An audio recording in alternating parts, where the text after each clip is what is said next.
So hello and welcome to another video. So I am giving 5 top interview tips in this video.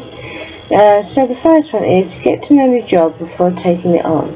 So you've applied for the job, you've seen the vacancy, get to know the position and the jobs within that vacancy, so you can go through,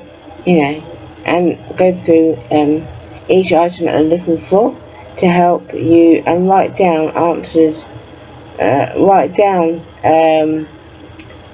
details of going on a specification of how you match that specification. The second one is keep all your job vacancies that you have applied for together, so either use a leave arch folder or a paper folder, just to keep them all together. And I used to use a file box to keep it all in together, so if they did come back and ask for an interview, I had all the documentation there.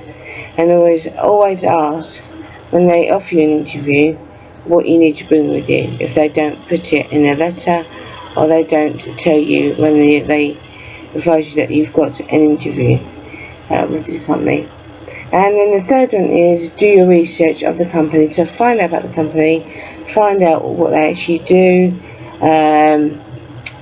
about the business, how it's run, if it's details of who you potentially could be working with.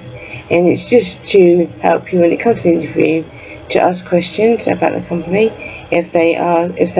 Normally what will happen is that they will tell you about the job, and then they will be asking you if you match the job.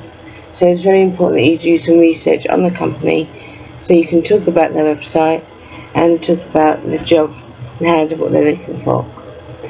So then the fourth one is map it out, so check location and how to get there. Very important. Now I was getting a lot of calls from agencies through using the Indeed website and read.co.uk,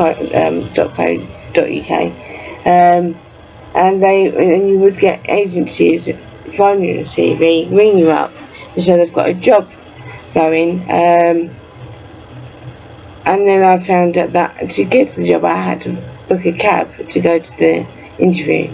And so, to make it clear what requirements you need before an agency offers you a job, because sometimes there isn't a vacancy, they just put you on the books, and sometimes they can be very dishonest.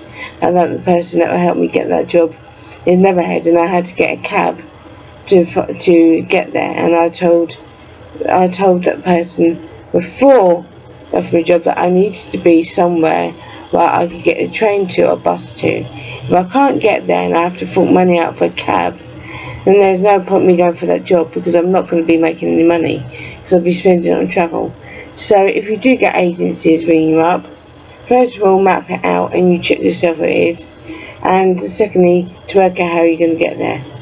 Okay, and if it is too far and you think, no, I don't want to be travelling, it'll cost me money to do the interview, then ring them up and say, look, thanks for the opportunity, but this job's not good for me because it's too far for me to travel, it's not going to help me make any money, and it may be a good job, but if you're forking money out for travel and putting it all back into travelling, then you're not earning anything. And when it comes to work, that is something that you need to think about. But it all depends on what type of job it is. I mean, because of COVID, there's a lot of people that are working from home now. And I think a lot of businesses realise that working from home saves them money and saves the employee money. But for me, I still want to do outside work. I don't want to be being indoors working. I want to be helping other people out there, when it comes to looking for jobs. And that's why I'm doing these videos, to help, because I've had quite a few jobs in my lifetime. I was a temp. I had sometimes went for temporary roles, which was perfect at the time. And even butlins, I made sure that they tell me exactly where I need to be. Because it was living on, I didn't have to pay travel costs. I just had to Make sure I've got into work on time.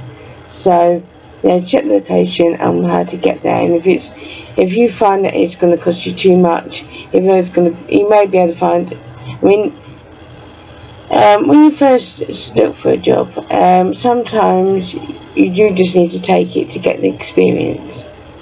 But when you start earning and then you start looking for jobs that are nearer, always make sure that you can actually get to that company, because we don't all drive. I don't think I'll ever do driving again because I'm too nervous about it. So I need to be able to get there, easily. So that's something that you do need to find out, is how to get there, and the address, and give yourself plenty of time in case you do need to get in trouble. But if you find that actually it's too far, then you will want to say, look, I've come here to get an interview, but now I've had to fork out my cab to get there. I don't want to take the interview because I know that there's no point me having that interview if I can't get there. So, you need to be in charge of looking for work as well as they have to. And the fifth thing is to listen to the employer first and then speak. So let them tell you about the job and what they're looking for, and then they'll all start to ask you questions, giving you the chance to speak and to promote yourself to that employer. So I hope that you find these tips helpful, and we'll do more of these types of videos, and so I'll see you in the next one. Take care.